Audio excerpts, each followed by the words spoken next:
Welcome back in winner career classes on YouTube channel. Hi students, आज हम पढ़ेंगे past perfect tense. Past perfect tense होता क्या है ये पढ़ेंगे। पास्ट परफेक्ट टेंस का यूज कहाँ कहाँ होता है ये चीज़ें पढ़ेंगे। तो आओ आज हम देखते हैं इसको। पास्ट परफेक्ट टेंस ऐसा कार्य जो भूतकाल में शुरू होकर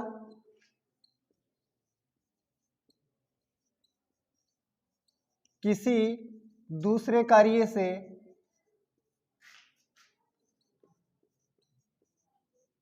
पहले पूरा हो जाता है।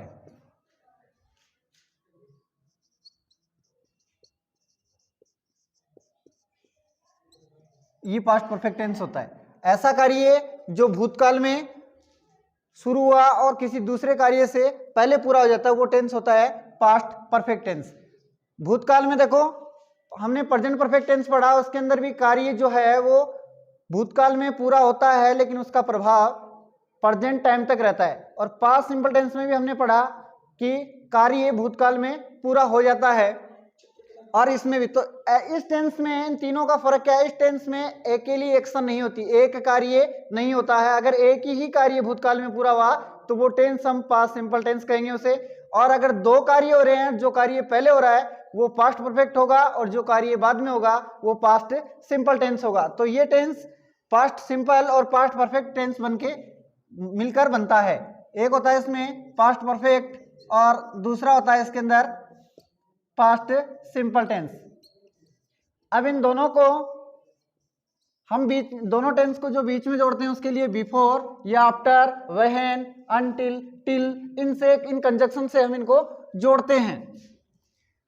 अब देखो पास्ट परफेक्ट टेंस है, पहली बात तो इसकी पहचान क्या होती है पास्ट परफेक्ट टेंस की हिंदी में। ये चीज हम प्रत्येक टेंस में पढ़ते हैं कि जो भी तीन चीज होती है प्रत्येक टेंस की बदलती है। पहचान है, हेल्पिंग वर्ब है, मेन वर्ब है। तो इसकी पहचान होती है हिंदी वाक्यों के अंत में चुका था, चुकी थी, चुके थे।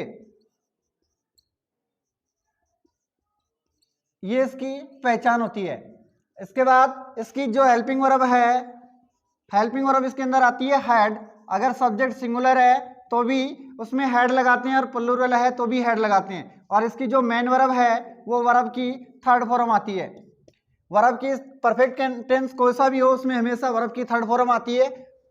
परफेक्ट का मतलब ही वर्ब की थर्ड फॉर्म है। तो ये तीन चीज हो गई, ये तो हम प्रत्येक टेंस में देखते हैं। अब इसमें बदलता क्या है? इसमें मेन चीज थी कि इसमें दो एक्शन होती हैं, एक एक्शन पहले पूरी होती है और एक एक्शन बाद में होती है। तो जो एक्शन पहले पूरी होगी वो पास्ट परफेक्ट टेंस लिखेंगे और जो एक्शन बाद में पूरी होगी उसे पास्ट सिंपल टेंस में लिखेंगे।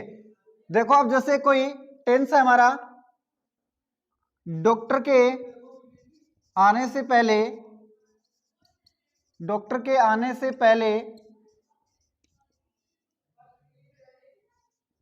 पहले मरीज मर चुका था।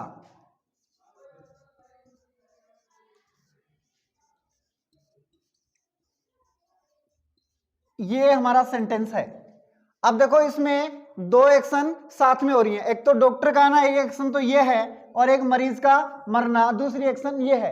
अब हमें इसमें ये पहले ये पता करना है कि इसमें पहले एक्शन कौन सी हुई और बाद में एक्शन कौन सी हुई। एक्शन दोनों ही कंप्लीट हुई हैं लेकिन एक एक्शन पहले कंप्लीट हुई है और एक एक्शन उसके बाद कंप्लीट हुई है। तो यहां हमने देखा कि मरीज मर चुका था, ये एक्शन पहले होती है क्योंकि डॉक्टर के आने से पहले, जब तक डॉक्टर नहीं आया उससे पहले मरीज मर गया।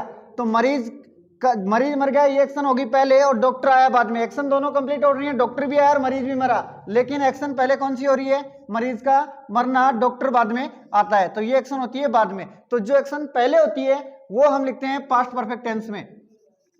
जो एक्शन पहले होगी वो कौन सा टेंस होगा? Past perfect tense. और जो एक्शन बाद में होगी वो होगा पास्ट सिंपल टेंस।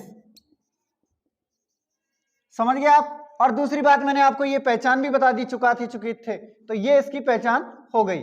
चुका था, चुकी थी, ये इसमें पहचान है तो ये हो गया पास्ट परफेक्ट टेंस। लेकिन आपको इसमें समझना क्या है कि इस टेंस के अंदर एक सिंगल एक्शन नहीं होती है। सिंगल एक्शन अगर पास्ट टेंस में होती है तो वो पास्ट सिंपल टेंस होगा, पास्ट परफेक्ट नहीं हो सकता। केवल अगर यही वाक्य आपके सामने आता है मरीज मर चुका था, तो ये टेंस पास्ट परफेक्ट नहीं होगा, ये टेंस पास्ट सिंपल होगा। और अगर ये इस तरह से सेंटेंस आता है डॉक्टर के आने से पहले मरीज मर चुका था, तो ये वाला सेंटेंस हो जाएगा पास्ट परफेक्ट और ये हो जाएगा पास्ट सिंपल। तो इसका मतलब अगर एक ही एक्शन है तो वो पास्ट सिंपल होगा और दो एक्शन है तो पास्ट परफेक्ट टेंस होगा। अब हम इसको बनाते हैं। सबसे पहले हम अफर्मेटिव सेंटेंस बनाते हैं। अफर्मेटिव सेंटेंस, कोई भी सेंटेंस बनाओ आप, सबसे पहले क्या लिखते हैं उसमें सब्जेक्ट, उसके बाद उसकी हेल्पिंग वर्ब, हेल्पिंग वर्ब के बाद मेन वर्ब, मेन वर्ब के बाद ऑब्जेक्ट लिखते हैं आप। तो यहां पर भी हम लिखेंगे पहले ये पास्ट। अब देखो अगर पहले से जुड़ा हुआ है, पहले नाम है तो बिफोर से जुड़ेगा, तो बिफोर से जो भी सेंटेंस जुड़ेगा उसको हम कैसे लिखते हैं, पहले लिखते हैं हम पास्ट परफेक्ट टेंस। पहले आएगा पास्ट परफेक्ट टेंस और इसके बाद हम बिफोर लगाएंगे और बिफोर के बाद हम लिखते हैं पास्ट सिंपल टेंस। इस तरह से लिखा जाएगा, मतलब जो एक्शन पहले पूरी हुई उसको पहले लिखते हैं और जो एक्शन बाद में हुई उसको बाद में लिखेंगे अगर बिफोर है तो यहां पर पास्ट परफेक्ट पहले क्या आ जाएगा, मरीज मर चुका था। तो बनाने के लिए सबसे पहले क्या लिखना है, सब्जेक्ट। सब्जेक्ट क्या है, मरीज, तो क्या आ जाएगा यहाँ पे द पेशेंट। इसके बाद हमें लिखनी है हेल्पिंग वर्ब। हेल्पिंग वर्ब क्या है, हैड, तो हम लिख देंगे यहाँ पे हैड। हेल्पिंग वर्ब आ गई हमारी हैड। हैड के बाद हमें क्या लिखना है, वर्ब की थर्ड फॉर्म। मरना को बोलते हैं डाई और थर्ड फॉर्म होती है डाई की, डाइड। तो ये हमने लिख दिया द पेशेंट हैड डाइड। अब लगाना क्या हमें, बिफोर, तो हम जैसे यहां लिख देंगे बिफोर और बिफोर के बाद अगला टेंस हमें लिखना है पास्ट सिंपल। तो पास्ट सिंपल हुआ डॉक्टर का आना, मतलब डॉक्टर आया, तो डॉक्टर आया तो ये टेंस हुआ पास्ट सिंपल, तो द डॉक्टर। अब पास्ट सिंपल टेंस में हम क्या करते हैं, हेल्पिंग वर्ब उसमें आती नहीं है, उसमें हम डायरेक्ट लिखते हैं वर्ब की थर्ड फॉर्म। तो द डॉक्टर केम, यहां हम लिख देंगे केम। इस तरह से हमारा ये टेंस बन जाता है।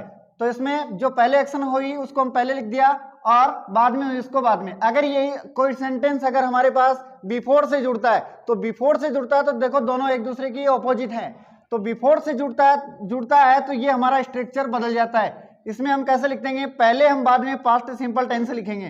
पहले पास्ट सिंपल टेंस आएगा और पास्ट सिंपल के बाद यहां पर आफ्टर आ गया, आफ्टर के बाद हम लिखेंगे आगे वाला tense past perfect tense, past perfect tense. अब यहां पर इसमें हमने क्या लिखा, बिफोर से पहले पास्ट परफेक्ट लिखा, उसके बाद क्या लिखा, पास्ट सिंपल लिखा। और अगर आफ्टर से सेंटेंस जुड़ता है तो पहले हमें लिखना है पास्ट सिंपल और आफ्टर के बाद वाला होगा पास्ट परफेक्ट टेंस। अगर जैसे कोई वाक्य है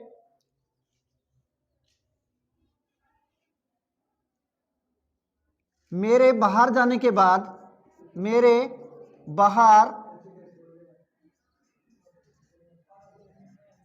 जाने के बाद बारिश रुक गई। बाहर जाने के बाद बारिश रुक गई थी। ये सेंटेंस बना हमारा।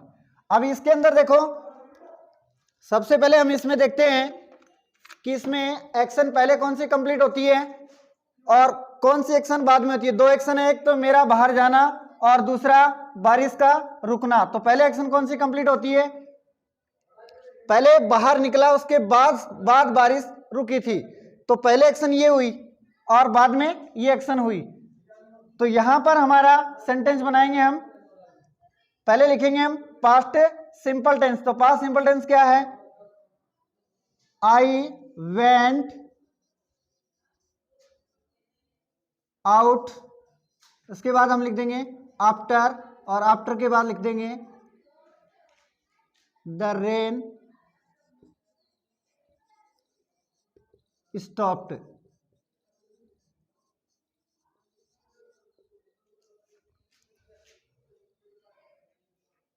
तो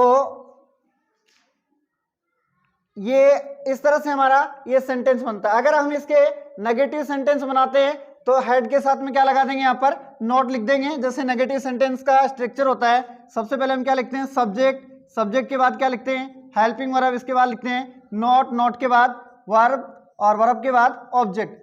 तो यहां पर कैसे बन जाएगा हमारा सेंटेंस, ये द पेशेंट हैड और यहां पे आ जाएगा नॉट और आगे सेम रहेगा। अगर हम इंट्रोगेटिव सेंटेंस बनाते हैं तो सबसे पहले हमें क्या लिखना पड़ता है, हेल्पिंग वर्ब, हेल्पिंग वर्ब के बाद सब्जेक्ट, सब्जेक्ट के बाद वर्ब और इसके बाद ऑब्जेक्ट और ऑब्जेक्ट के बाद आगे ये क्वेश्चन मार्क लगाते हैं। तो इसमें सबसे पहले क्या लिख देंगे हम, हेल्पिंग वर्ब लिख देंगे तो क्या आ जाएगा हमारा, जैसे हम लिखते हैं यहाँ पे हैड, हैड के बाद लिख देंगे द पेशेंट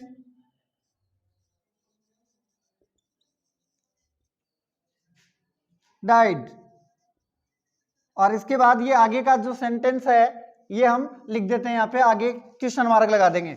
और अगर इंट्रोगेटिव नेगेटिव बनाते हैं तो यहाँ पेशेंट के बाद में नॉट और लिख देते हैं। तो इस तरह से ये पास्ट परफेक्ट टेंस बनता है कि इसके अंदर दो कार्य होंगे, एक पहले होगा और एक बाद में होगा और दोनों ही पास्ट में होंगे। तो जो पहले होगा वो पास्ट परफेक्ट होगा और बाद में होगा वो पास्ट सिंपल टेंस होगा।